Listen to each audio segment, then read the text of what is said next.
Hello.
Hello, everyone. It's that time for the JMOR Tech Talk Show, where we answer questions about technology, explain the way they should work, and why they don't sometimes. And now here's your host, John C. Morley.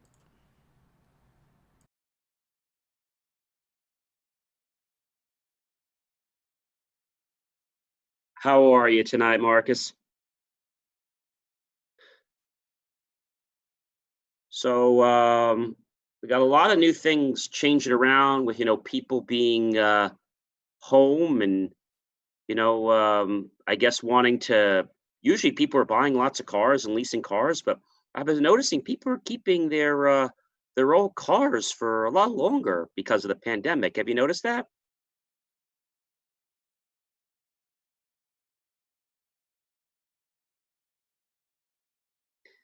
Yeah, it is. It's something. We actually have. It's almost like these cars are like they're just kind of like you'd say they would be coming from all over the place, and I don't know, but just it seems like these flying cars are not like they used to be. Like you always see you look for a red car, or a blue car, and when you look at it, it's like, gee, all there are is red cars and white cars and yellow cars on the road, but it's always the car you buy. You ever notice that? Yeah.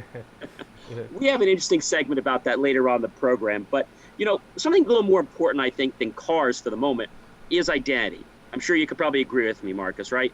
Our identity, protecting our identity, making sure somebody doesn't steal it. Absolutely. There's a lot of that you have to be worried about, and so much of that is a concern. So what do we do, John? When we have important documents laying around, especially you get so much stuff in the mail, and even the stuff you get in the mail can be utilized as I guess stuff people can use against you. Exactly, Marcus. And it's not just documents. This is the funny thing. It's credit cards that get sent to you in the mail. Like sometimes they send you something and you're pre-approved, or they send you an offer and it has like your address on it and stuff like that. So it's more than just a document. It could be a lot of other things. Maybe it's an application for something, but they have like your information on there. And sometimes your social security numbers on there. Sometimes, what about your bank statements, right? Even though there's things online, but that's a real good question. What do you really do? I bet most people you talk to probably just say throw it in the garbage, right? Yeah, most people throw it in the or garbage. some people from the year one probably would tell you to burn it. Now, I can't tell people to burn things. Now, obviously, that would probably destroy it, right? But Yeah. that's probably not really feasible. So, in our times, there's a way that's come up to actually handle those things, and we call it shredding. It's not new to anybody, but I think what's new to people is that people always think they can get a shredder, at the local, I don't know, food store, or they can get it at the drugstore, or they can get it at their local superstore around the corner. And they're always trying to get one for like, $29.95, $39.99, $49.99. Some of them even fit on the top of a waste paper basket. You can get some for like $15. I don't know about you, but I don't think they could be much good. No, they don't. They don't. They don't seem like they are the most reliable type of paper They're shredders. not, but you know what? Yeah. People buy on price, don't they? They Yeah, buy on most times they price, do. and they think that because they're buying on this price that, hey, I'm shredding my documents, I'm protecting my identity. Well, we know how this works, basically. People would put something in the garbage, and then there's an unscrupulous person that would actually be waiting, maybe in their building, or maybe in their neighborhood, or even the garbage people. It's not nice to say. Nothing bad about garbage people, but it could be anybody. And these people would basically, grab your information. And a lot of these people are very trained, Marcus. They go to certain very well-off neighborhoods, and Wow. they know what they're looking for. And they know a lot of times the older people don't actually take the time to shred stuff or shred it properly. So it gets back to my conversation. So you got different levels of destruction, okay? A P1 to a P7, but we'll make it really simple for everybody. Those shredders that you get for, I think, $19.99 now, or you can see them, you buy one, you get one free. Well, Yeah.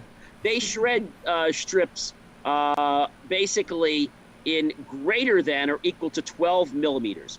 That's a half an inch wide. Now, if you were to imagine that or take a scissor, you could probably cut paper in that in just a few minutes.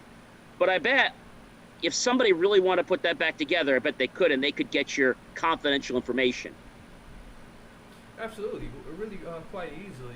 So it's just a matter of just if you're a persistent criminal, you can make anything happen. Exactly. And a P1 is where it was many years ago. Don't buy a P1. If somebody gives you a P1, I pay them to take it back from me. Uh, a P2 is the next level, okay? P2 is greater than or equal to 6 millimeters, okay? That's a quarter of an inch wide. A little better, right? Right. So now it's a little harder, but you could still put things together if things strip into a quarter. So remember, we're talking about one strip. So now taking your scissor and just cutting a little bit wider, you could probably figure out how to put that puzzle together, right? Wouldn't take long. Absolutely. And a criminal that's very experienced in this, he has this down pat that he knows how to do this. Now, one thing I should tell you, Marcus, is that when we talk about shredding, it's really important to talk about security. So a P2 is obviously better than a P1, and you're probably going to find a P2 for a few dollars more, fictitiously, as I'm saying, or realistically, than a P1. But a P1 to P2 are not HIPAA compliant. You probably heard these buzzwords before. HIPAA, Right. the Health Insurance Portability and Accountability Act, and it's also not compliant by FACTA. Now, a lot of people don't know what FACTA is. FACTA is the Fair and Accurate Credit Transactions Act. It's known as FACTA, and it was put in place to make sure all of your sensitive personal data, like your banking data, your credit data, it's properly destroyed. So if they don't even put their blessing on a P1 or P2, why should you? Right? Exactly. Yeah. It just makes me feel very uncomfortable. Doing something that the big boys isn't doing. So if it's not good enough for them, why is it not good enough for me? Right. Now, the thing about this, a P1 shredder and a P2 shredder are strip cut shredders. Okay? That means they take lines and they cut down one strip, just like a strip. That's all they do. And the thing about it is that they actually take these strips. So when you get to a P2, it's a little bit smaller, as we said. Now a P3, okay, is a strip cutter. And here's something interesting to know about a P3. A P3 is also a strip cutter. But did you know that a P3 is the only strip cutter that produces a small enough shred to satisfy the compliance for the laws of HIPAA and FACTA? Oh That no, I means didn't. that a P3 shredder, okay, we just said what a P1 was and what a P2 was, which is greater than or equal to a quarter. Well, a P3 shredder actually is greater than or equal to 2 millimeters. That's pretty small, isn't it? Yeah, that's still pretty small. And it is a strip cutter. So everybody thinks just because it's a strip cutter, it's not great. But so we all know that criminals can put things back together, right? They're masters at that. If they took their talent and actually used it for something productive, well, they wouldn't be a criminal now, would they? No, not at all. But that's a discussion for another program. But a P3 is the only shredder on the market that cuts in solid strips, very thin strips, greater than or equal to 2 millimeter. Yes. And they believe that because of this standard, it's small enough that it's going to cause a lot of complication for somebody to put it back together. So it's given a P3. It has there's always a trade-off when you go from P1 to P7. There's cost and there's speed and there's security. Those are your balances. And most people weigh those. Some people don't. But when you're shopping for a shredder, a P3, which is strips that are only greater than, I'm sorry, when I say greater, it's actually less than or equal to, 2 millimeters, not greater than, or actually less than or equal to. So just to review that, a P1 is going to be a shredder that is less than or equal to a quarter, and P1 is going to be less than or equal to a half, P2 less than or equal to a quarter, P3 is less than or equal to 2 millimeters, and that is going to be HIPAA compliant. You can put that in your offices, you can use that in medical offices, and it's going to be fine. Now, I personally am not happy with a P3. Here's why. If everything is all just cut in strips, and I have enough time, don't you think I eventually could figure out the combination eventually? Since there's only one type of combination I have to get. I only have to get it in either the left or the right. So there's a higher chance of me guessing it, isn't there? I don't have to match anything else. It's just little thin strips. Now, a P4, Marcus, is actually a what we call cross-cut. A cross-cut shredder is when you actually take a scissor and you cut it one way, but then you cut it another way. So if you cut it vertically, you're going to cut it diagonally. So it crosses the boundary from a P3 to P4. They're saying it's just as secure as a P3, but I don't see how that's possible. What do you think? Yeah, it doesn't really seem like it's really doing you any more justice than the P3. You might as well just spend the same amount of money. Yeah, so the P4 has one level of more complication to it. The P4 actually has another cut, so it's a cross cut. So when I tell people to get a shredder, they should always get a cross cut. Okay. Even if they're trying to shop the cheapest shredder, get a cross cut, okay? The thing about a cross cut shredder is that's like the entry level to security. I don't even think a P3 is close, but a P4 has that extra chop ratio. So I think a P4 is a little better. According to the industry standard, they say that a P3, it just crosses the boundary just slightly from a P3 to a P4. That's the crossing for what they call double protection. So because of the small sizes people get, and again, the smaller these shreds are in your shredder, the more impossible it is for people to make sense of what you just shredded. I'm sure you've taken a piece of paper before, right, and just ripped it up and threw it in the garbage can? Yeah, definitely have done that. And your little ones could probably take that out and in less than probably 10 minutes come back to you like, oh, where'd that come from? I thought I threw that out. But why'd you throw that out? And you didn't want that to be, you wanted that to be trashed. So when somebody throws a piece of paper out, my feeling is they don't really want it to be forgotten about. When somebody burns or shreds something, it's gone for good. So let's take a look at the next level. Now, this is the level that I consider, this is actually what I use every day in my business and consider it secure enough, which is a P5. So that's a smaller cross cut, and that is less than or equal to 2 millimeters, okay? But here's the funny thing about a P5. Even though it has that standard, It provides more security with the crosscut standards that are only less than or equal to 30 millimeters squared. The width is just less than or equal to 2 millimeters, but it's still not small enough, Marcus, to meet NSA requirements for destroying classified information. So who needs anything above a P5? Well, I'm glad you asked me. Yeah. uh, Who needs more than a P5 or right at a P5? So the next person after a small business, so as we already said, whether a medical or whether you're a home, you should have a P5. If you have a P3, I'm not going to shoot you, but you should have a P5. Yeah. It's only a few dollars more, and you're going to get a little better quality shredder too. So the person that would get a P5 is, like I said, I like the P5 because I feel it's secure enough. But with a P5, it does get slower when it shreds. And a lot of people, when they shred, Marcus, they're impatient. Yeah. They think that if it goes through those teeth that grind really quickly, that they're safe. But if you're really not grinding enough, then what's so safe about it? So for somebody who wants a little more protection, like I do, over a P4, a P5 is the one. Yeah. So then who has to go above a P5? Great question.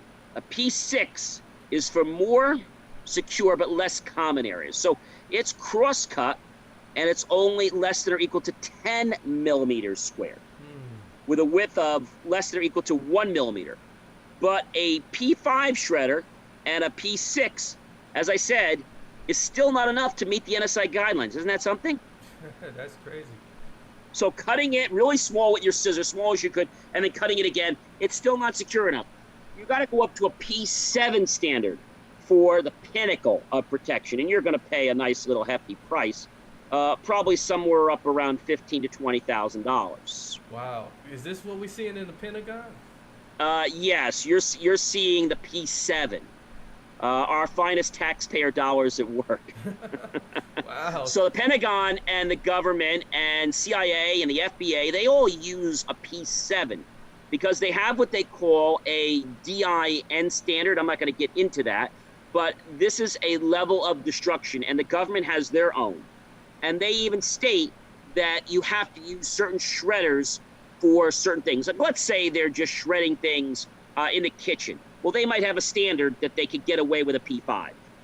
Right. But if this is confidential documents, so even at the White House or at an office, they have standards. But if it's something that's dealing with confidential information, it has to be a P7. So again, it's really secure, and it has a maximum of only 4 characters can be seen on a single shred. Wow. Okay. Yeah. So yeah, good luck. Somebody has to get a life if they can put a P7 together. That's like the hardest. One of those. It makes me think of one of those puzzles. Yes. In the boxes, 1,000 pieces. This is way more than 1,000 pieces. Try a million, and now take the images off of the puzzle, and now let's do the take the images and cut the images, okay, and now try to put them back together. Good luck. Yeah, there's nothing happening, Captain. Imagine the images to that puzzle, Marcus, being smaller than a dot on your finger or the dot of a pencil. Let's just imagine that. How the heck? Or they said you could actually have 4 characters. So let's imagine it's 4 pencil point tips. How the heck are you going to put that together? KRLM? How are you going to put that together? I don't even know what clicks to, right? It ain't working. It ain't working. So a P7 shredder is a very, very specific type of shredding that meets the NSA requirements for shredding classified and confidential information. So P7, as we can see, has a very high level of security. It is extremely slow, and it has a nice little price tag that goes with it. But the most relevant thing I think we should note about a P7 shredder is, again, they are the slowest. And you know a P7 shredder, now listen to this, can only handle 10 sheets per pass. That's got to be by design. So you would think that for such a healthy price, you'll get more. But I guess this. The problem is this, Marcus. You always heard the old adage, like they would always say with Mr. Gates and all these people. If cars were up to where computers were, we'd each be buying our car for about the price of a cup of coffee, Yeah, practically. right? So the reason that P7, okay, is so much money is because there's not a big demand for it. Mm. If less than 5% of our nation, they're using the similar technology, similar blades, right? But they haven't spent time for the engineering because the only customer they have is the government. And if they buy so many of these, that's not enough of them. If they only have the government, that's probably not enough of a customer. No, not at all. You know, there's a lot of those pet projects out there like that. You know, a lot of tech out there that go out there that a lot of these corporations are only have access to them, and a lot of government entities that have access to them too. And you become a consumer. Well, as a consumer who can only purchase things under $1,000, you get very jealous and envious. Be like, hey man, I really like to have my hands on that. Why they can't do, just work out a deal with me?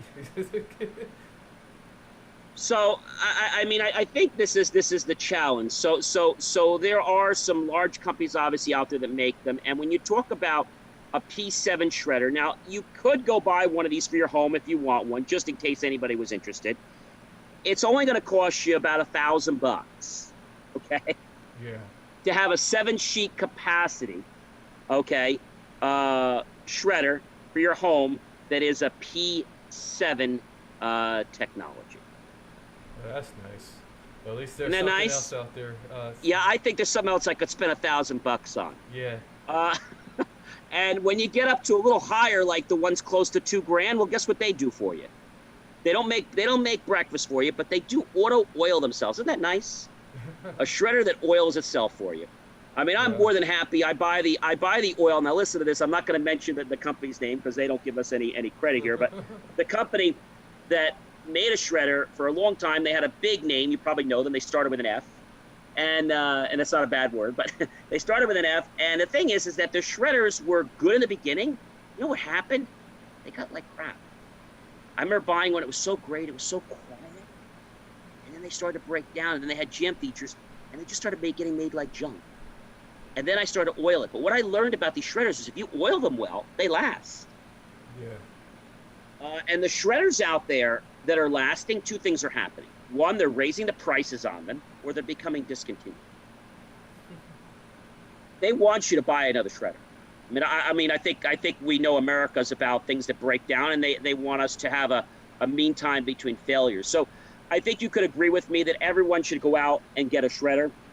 In case any of you guys are wondering, not that you are, so we have a JMOR unboxing channel at jmor.com under social, which is available 24 hours a day. And we have a JMOR reviews channel where we actually review different shredders.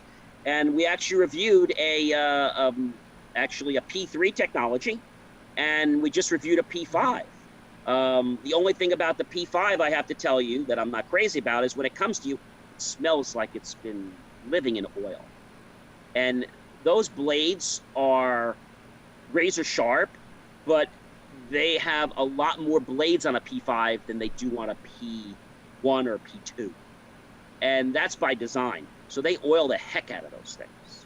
So you can take a look, but when you go to buy a shredder and you want a later technology or the more security, you're going to get something that's slower. You're not going to be able to jam 30 pages in that.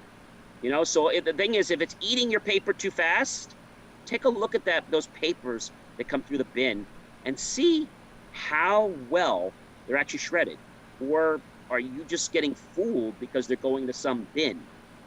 They also Yeah. shred your credit cards, by the way, your CDs, things like that. They even have a little compartment so that it doesn't cut the bag and cut them in half. So a lot of them are doing that. But I just saw so many companies out there that have shredders, and I must have returned at least 12. I didn't unbox all those, but at least 12 of them over the past 15 to 20 years that I think were just crap. Yeah. So I'm glad you mentioned the importance of not jamming the thing up, and the fact that you can put your credit card in there and CD-ROMs in there. I know sometimes something that happened in the past. People used to try to take floppy disks and put them in there. So Yeah, I think so you I want to know do that wasn't that. really a good idea. No, no, no. And putting plastic in there could be a problem too. Yeah. Like you really shouldn't put plastic bags. It's not a garbage disposal. Seriously, it's not a garbage disposal.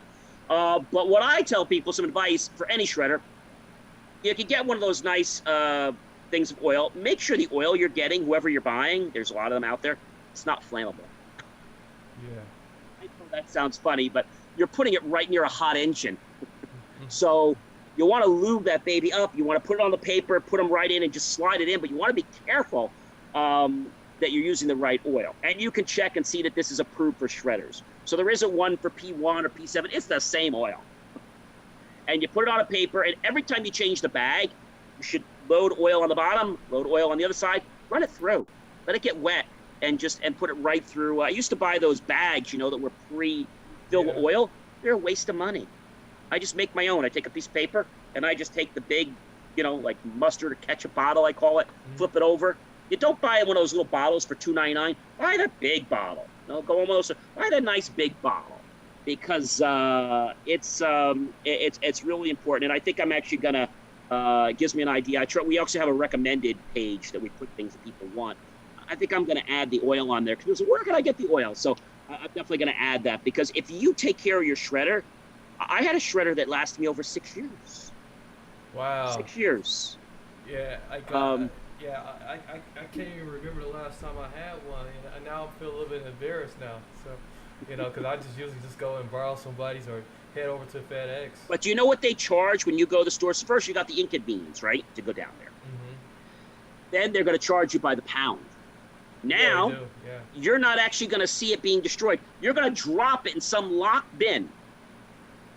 Yeah. And guess what happens? You hope they shred it right. It's going to some big company that's probably publicly traded. But do they really shred it? I mean, they claim they're bonded and all this stuff, but do they really shred it? I just have a second guessing about that. Yeah. I want to shred it. Just make sure you don't shred the wrong things, like your refund check if you're getting one in the mail, or shred any of your important documents like your lease or any kind of contracts you have. Or a baseball card that was signed. Or a baseball card that's signed with a famous. Or a $2 bill. Or a $2 bill. Exactly. Or those stamps that are priceless, right? Yeah.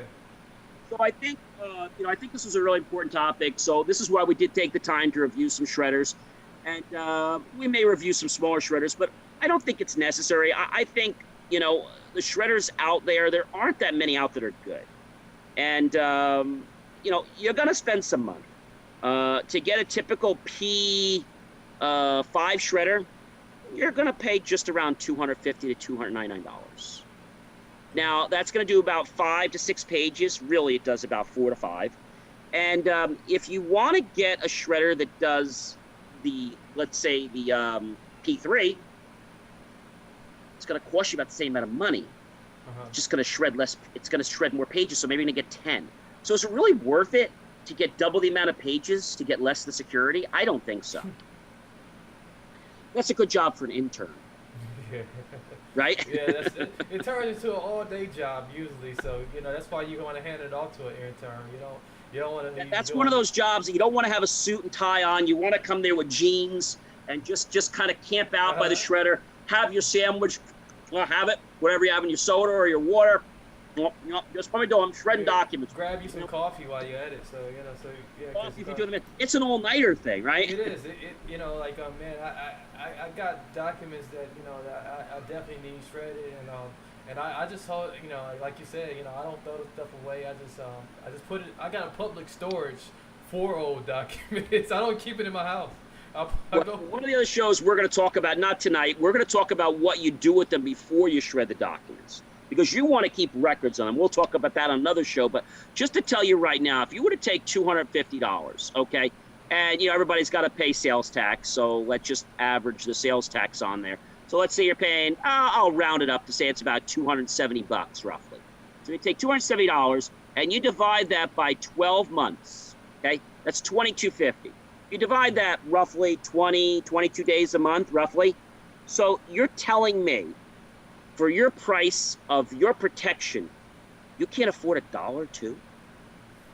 You pay more money for a thing at Starbucks or your fast food joint, right? Right. $1 or $2 a day. And you know that you have the peace and mind and comfort to destroy whatever you need to destroy. Maybe you have to destroy an old passport. You don't want that flopping around. There's rumors saying that they're worth over $20,000. Now, yes, they cut them, but do you really want your passport floating around with some numbers that somebody could try to figure out about you and learn about you? I don't think so. Do you know that if somebody just has your social security number, they can actually create other things? They can create a license. And by somebody just having your light, they can create other stuff which allows them to open accounts. This is why it's so important to destroy these documents once and for all. Because if this winds up on the bad web, okay, that information is going to be sold for pennies on the dollar. And what they do over there, they have machines, and it's really sick. And somebody buys a machine, and they just print credit cards. And they have a stack of credit cards. And they go out to the gas station, and they go run it. And the card doesn't work anymore. Oh, okay, let me use another one. Now, they don't pull out this big wad in front of the store. They're like, oh, let me go see if I have my other card. Go back to the store, they open this big case. Nobody sees them. They pull another one out. They take that credit card. They rip it up, put it aside. And, oh, here's another one. And it all has, those 1,000 cards all have their name on it. Isn't that just crazy?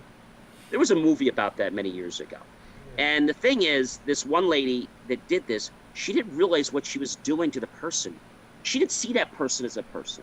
She saw that person as an object, as an asset that she wanted. That's stealing. All right. I think we beat the shredding to death, right? I think that was pretty informative, right? Hopefully our viewers got some sense to look at the shredder they have. I was just checking out some of the, cruising through some of the comments, on D Live, and a lot of them, are just nodding and agreeing, So if somebody gave a great thing to do, if you're a business owner, and we do this a lot, give away a shredder. Give away a shredder when you can't do it now with COVID, but give away a shredder. That'd be a nice thing. That'd be a real nice gesture. Yeah, we're actually going to be doing that, so that's why I brought that up. We're actually going to be giving away a shredder in a couple shows. We're going to be giving a shredder away. We're going to be doing a contest on the air. Probably next month we'll do it. And because I want to help people to understand that it's really about their security. I don't want to give them some little trinket that they're just going to throw in the garbage. I want to give them something that's going to change their life. Because I think that's what we're all about here. You're about transforming people's lives. I'm about helping people do the right things and knowing how to use their technology the right way. We can use our lives good or bad. We can use technology to be good or bad. Let's use it for good. Absolutely. So with all this information, like papers flying around the room, Marcus, and it's getting back to a lot more things are flying around the room, like cars, in one city. Speaking of flying, New Hampshire opens its roads to flying cars. So there was a bill, that was signed by Governor Sun. Okay. It was the Bill 82. The Granite Senate passed the bill, I think, a few Wednesdays ago. They called it AKA the Jetson bill. Yeah, the Jetson. I mean, now if that's not a flash through time, now that show was a little bit way ahead of its time. Yeah. But I kind of feel like we're kind of late now. We've been waiting for these flying cars for a long time. Well, I got some good news and some bad news. So the bill was passed. Bill 1182 was passed, called the Jetson bill. It includes a provision that makes flying cars legal on public roads in that state. But they're not going to hit the road anytime soon. They're supposed to take us in the future. And it brings us to a brand new acronym, which when I say it, you'll probably think I'm smoking, called VTOL. Vertical takeoff and landing gear, just like they did on the Jetson. Kind of landing. Yeah. I just love the way they had the little tube, me, his boy Elroy, and it kind of like just zoomed right out of the thing. I mean, we actually going to be deployed from a space capsule and then just kind of, I don't know, that just seemed a little weird. And then you just kind of, when you come home, you just kind of zoom up through a tube. So we're gonna get they do everything through conveyor belts, including Elroy. they take showers, they Yeah. get haircuts. They all go through a conveyor belt. I don't know. I think life moves fast enough. Why do we have to put ourselves on a conveyor belt? Let's enjoy some of the good experiences we have, like getting a Yeah. haircut or taking a shower or getting a massage. Let's not rush that process. No, I'm not looking forward to being even more lazier. You know, it is. But do you know that TV show that was on not too many years ago, basically it went off the air a little while ago, the Jetsons, that particular car that we're talking about prototyping for something close to that, um, that's going to sit us right at around $279,000 for a basic model. Wow. So now my question is, how's that thing going to be fueled? And what's that tank going to be like? We know that when you load up an airplane, you're talking sometimes 150 or $250,000 to load it. So, well, most people, you say you're going to go to the gas station. How much is the gas? Well, they got to have a pretty. They don't use credit cards. They actually have a credit limit. They have an account. Yeah. You go to your gas station. How many times say, "Oh yeah, fill it up"? How much? 75. Okay, 275,000. Where all zeros come from?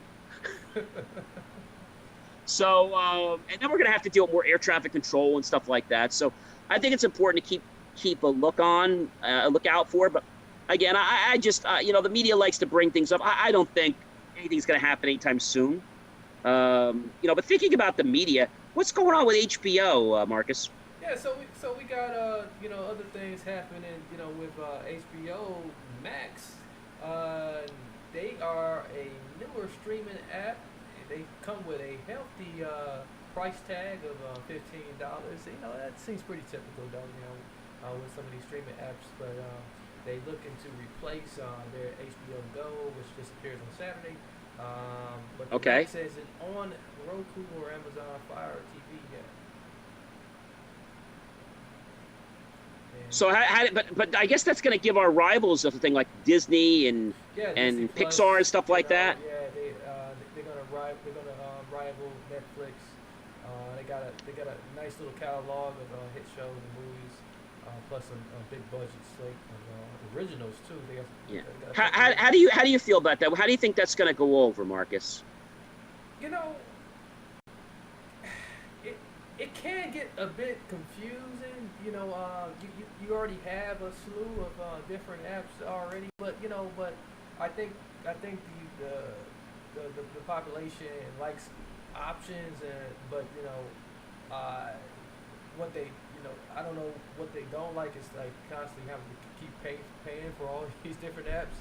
They're gonna have to decide which ones is going to have to go.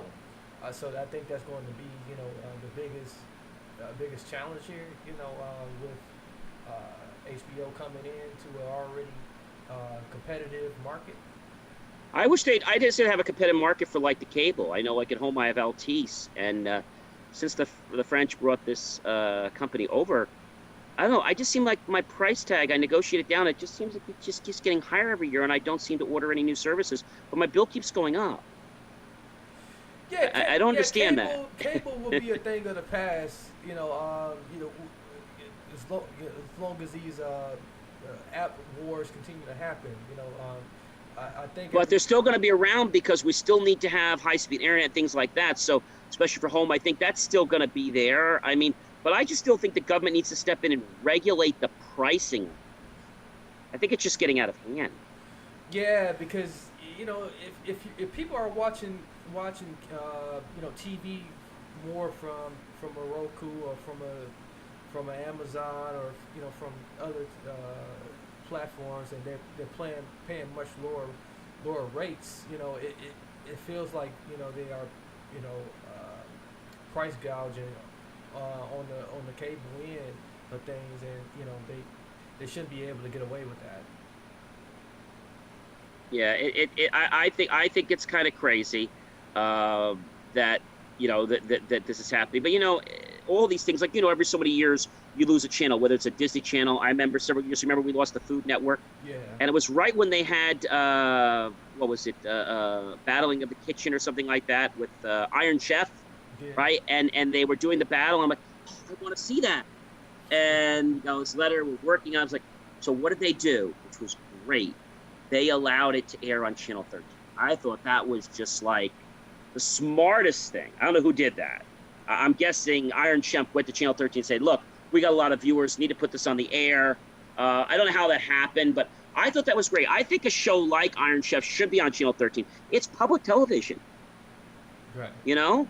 I don't know about you, but when you think about cable, many, many years ago when I didn't have cable and I was growing up, my parents always had the aerial on the roof, and we didn't get cable till I probably was in my, I'm going to say, just till I was maybe about just my early teens or turning 13 or 14. And it was then that it was like, you had to get cable. It was the in thing. But my parents were always against it because they said, oh, gee, there's X-rated content on it. It's not a good thing. And, you could block all that stuff. But I think it got a bad connotation with the media. Mm-hmm. And it just seemed to always be a problem. And then finally, they had some more affordable packages that came out. But cable originally was marketed so that people could sit and watch TV. Not that I want to do that. And not have commercials. Well, what happens on cable today? There's commercials. Yeah.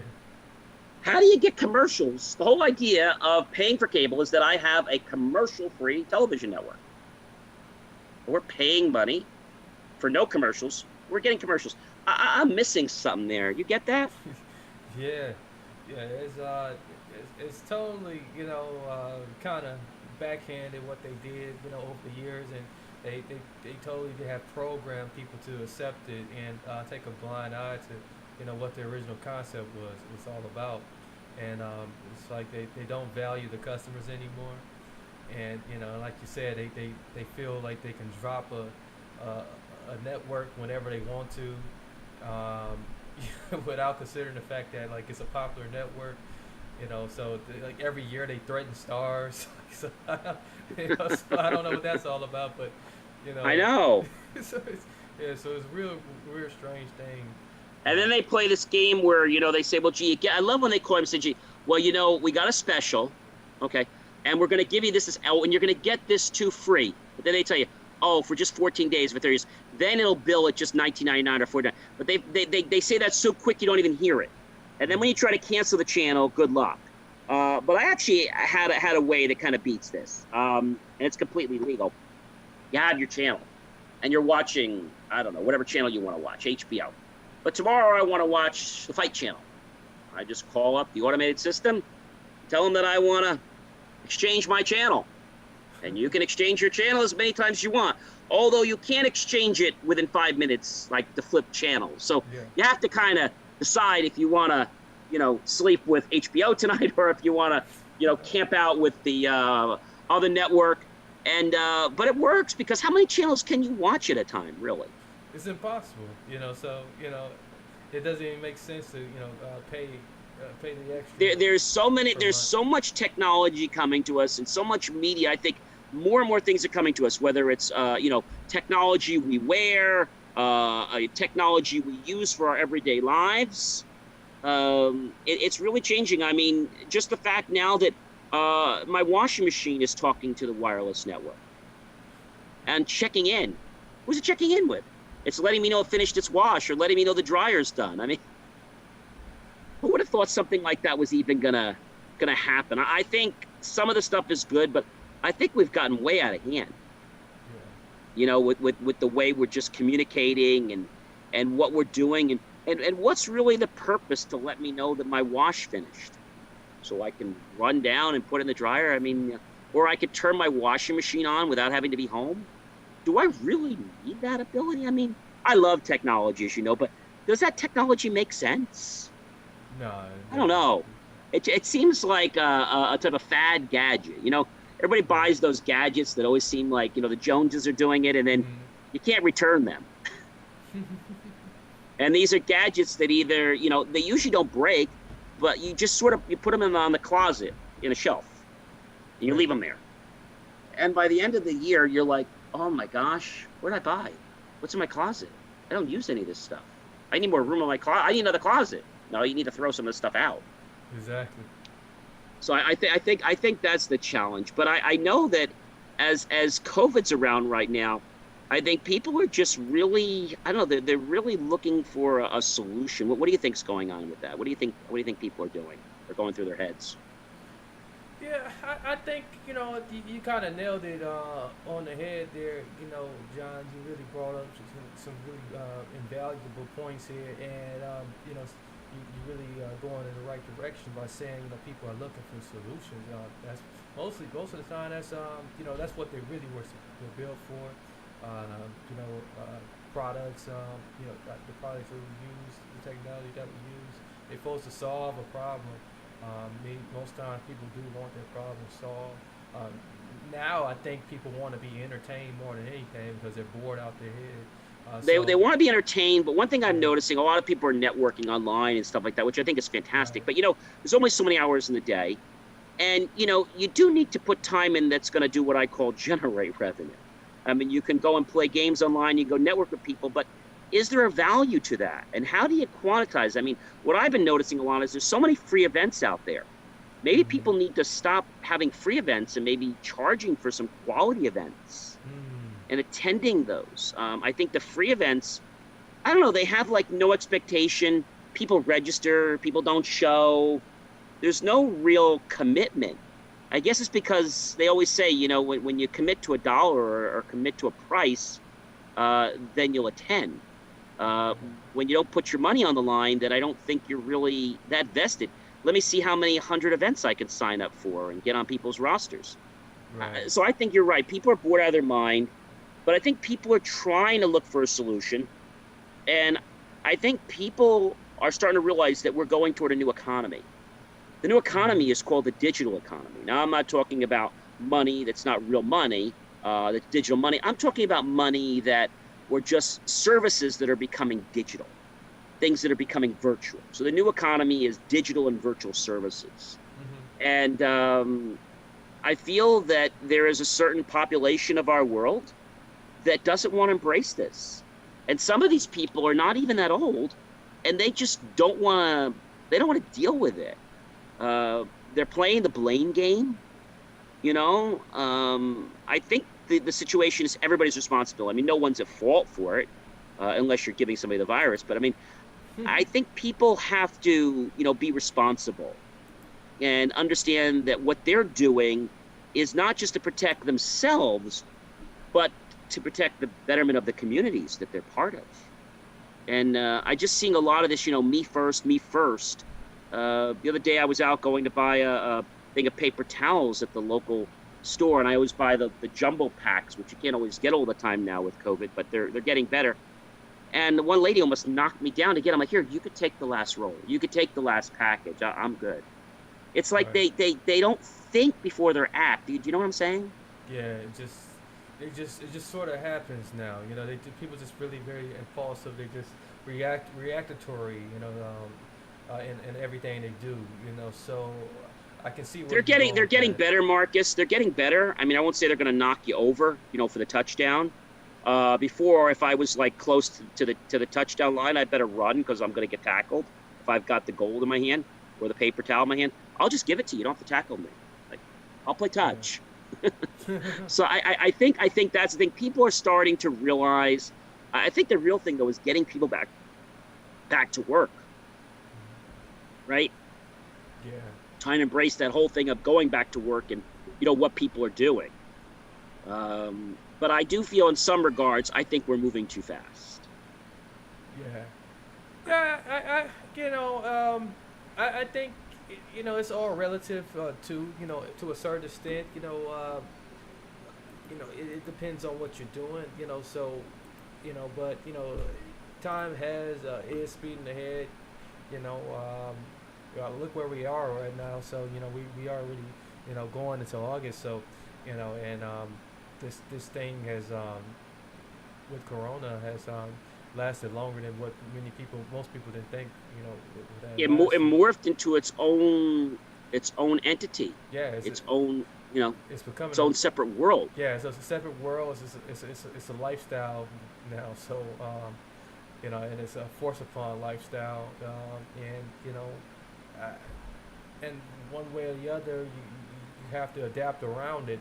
So I think if you can find a way to continue to adapt around it, and with the things that come with it, I think you can find a way to slow down, at least slow down time, in your own world. I agree. I think there's a one positive thing. There's a lot of positive things, but I think one positive thing that we all can take away with Corona is we have time. Hmm. We've had the time. You don't get a chance to say, hey, I want to turn the world off so I can just stop. You don't get that luxury. So I think this was nice because a lot of us got a chance to rethink things, because there was no urgency for a few months. Now Right. people are panicking a little bit. So I think it was good. I think sometimes we need a national shutdown day. I know people probably kill me for that, but Oh yeah, that's maybe nice. maybe, That would be nice maybe it's actually. maybe it's like a week, a year. And I don't mean that it's just a vacation, but I mean it's like a week where everything shuts down except for food. Hmm. A time where we can be with our families, a time where we can just enjoy things, not we have to put masks on, but a time when Yeah. just the essentials of life are required to be open. That means no technology. You have a laptop, that's fine, but those things are not going to be necessarily, not that they're going to be closed, but the focus is going to be on family. It's going to be on, picnics and things like that. And I feel that if we had a national, I don't want to call it Family Day, but I'm almost going to say a national retreat week. You know what I'm saying? Yeah. Where we have that, and I would love to see that our government for that week. I mean, I know this is far fetched. I'd love to see them pay everybody's salary for that week, just as a, a way to motivate people. Because we always say people don't do things unless you pay them, right? Yeah. Unfortunately, and I always tell people it's not about the money. Do something you like and you really love, the money will come. Mm. But when you're focused on that first, I feel that you're so much into, wanting to get it. You're so attached to the outcome that you don't give it a chance to happen. So if we could have a national, if we don't get paid for the week, a national something week, and maybe in that week, there's something that makes it worthwhile. The Yeah. companies allow that to happen, so everything kind of shuts down. If there's a tax due that week or whatever, everything kind of has an abatement for 1 week. Right. You know what I'm saying? A little different than Christmas or other holidays, but something where like I know that in March something or whatever time it is, that it's just going to shut everything down. And I know that if I haven't had a chance to, take time for myself, isn't that a good idea? That's a great idea. I think that's a real wonderful proposal, and it gives most people, it gives a lot of people time to do that bit of reflection they need, and that respite they need as well.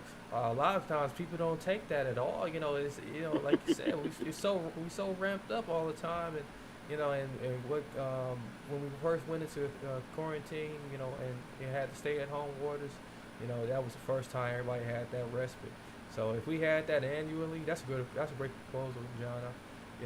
I think so. And I have one Where more does he come topic up that, with this stuff? yeah, I know where I come up with it. Just sort of comes up.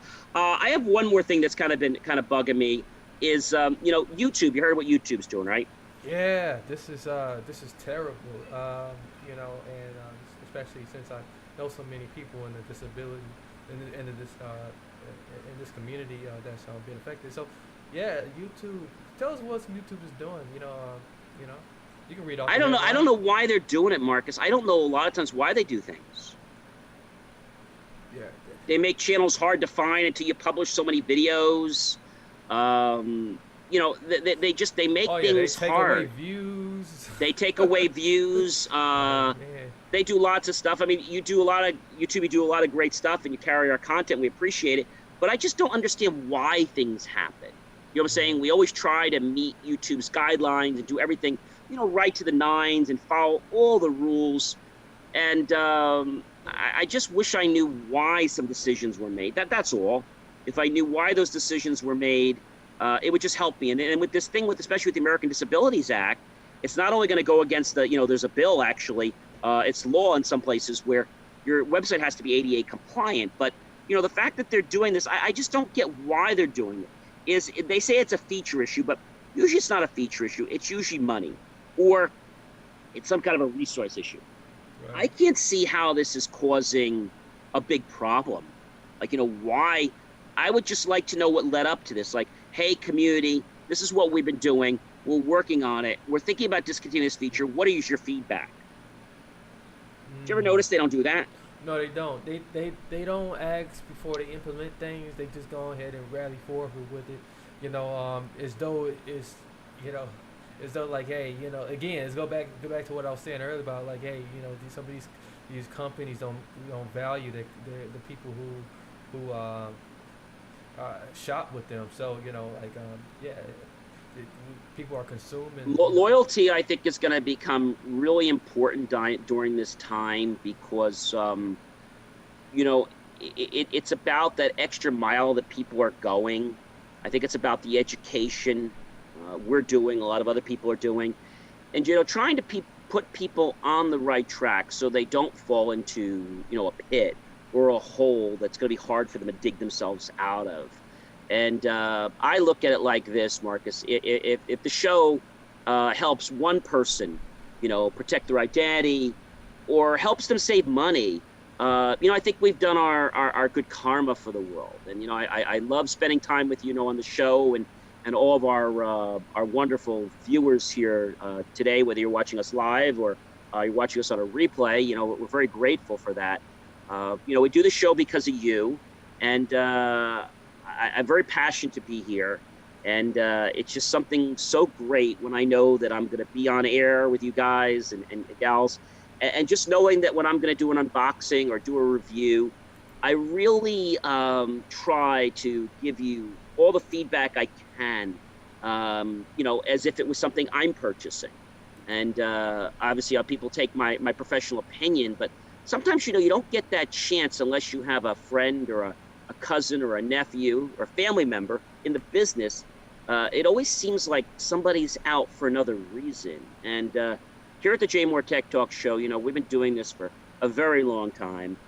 And it's our hope that our show is going to connect with you, your family, your friends, your colleagues, get them to share us, like it, click on the subscribe, of course, the notification icon so that Google will share this out. And when we publish new content on that channel, we'll go ahead and notify you. But, I think it's more than just about technology. I think, Marcus, what we're building here is a community. We're building a trusted community of people and ourselves that, just want to get answers and want to know the truth about things. Yeah, you're so right. You hitting the right points, and as I scroll down these comments here, and I see wonderful people just cheering you on here. That it's really Thank you. it's really Thank you. encouraging. That that always brings tears to my eyes. Thank you very much. Yeah. Thank you, viewers. Thank you. So it's really encouraging. To see that like you're making an impact. And John, you really put your sweat, and heart into this. And this is what this is really about. Thank you. And I really I appreciate it. It's definitely a pleasure, to be with you, and to those out there listening, and also watching, And we definitely in the future want to get you guys to call in too and become active with our show. Of course, we appreciate your comments, but we want to hear from you.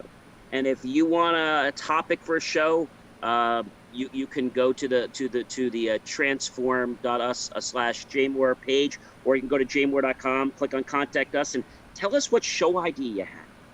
And if we use your idea, we'll send you a little something, just a little something to say thank you, because we're here because of you, and we wouldn't be on the air if it wasn't for you. Exactly. Yeah. I think it's that time. I don't know where our time goes, Marcus. If you want to stay connected with us, you can visit all the shows at jmor.com/shows. Check out our JMOR Tech Talk show. I see those live every week. The replays, the JMOR unboxing, the JMOR reviews. Be sure to subscribe to our channel, like us, share us, comment. If you have an idea for a show, or if you have something you want to unbox, let us know. We want to let you know. And, we're not just about computers, guys. We're about things that you can hold in your hand, you can put in your pocket, you can carry. you can lug, you can have installed in your home, your office, and yes, we'll even talk about things that you drive. Yeah, we'll go there. So there's really no limits to the technology that we're going to explore for you, because we want to get those questions answered that you have, and let you know the truth about things, so that, maybe you're not ready to buy technology today from wherever it is, but maybe you just want to know the answer to something. And maybe we're going to let you know that it's not worth it. And maybe this hype on this media that you see is trying to get you to buy something. And I'd rather not have you buy something and have you be disappointed. So if you want to stay in touch with us, you obviously know how. But if you have a smartphone, you just pick up your phone just like so, and you can text IT support. That's IT SUPPORT to 888-111. That's IT support to 888-111, and you'll be entered into our VIP notification system for our shows and our events, and you'll get information on things, and you'll be the first ones to know about it before anybody. And I think that's a real good thing. And we're building a great community here, so please do tell your friends and your family and your colleagues and anybody, whether they're a pro. And we have a brand new channel coming out, just to let you know, JMOR Helping Seniors, and we'll be exposing those fraudsters right online. So again, it has been a pleasure, Marcus, as always with you. Indeed. Okay. Well, thank you guys. Thank you, John. And until next time, ladies and gentlemen, this is the JMOR Tech Talk Show. We'll see you next time, everyone. Yes. Thank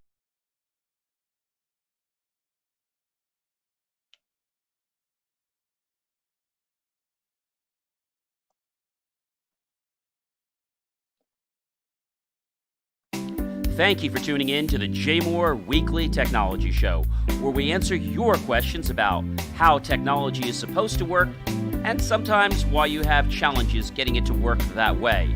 For more IT support and tips, just text IT support to 888-111. That's IT support to 888-111, and you'll get tips on technology. I'll see you next week right here on the JMOR Tech Talk Show. Remember, JMOR.com.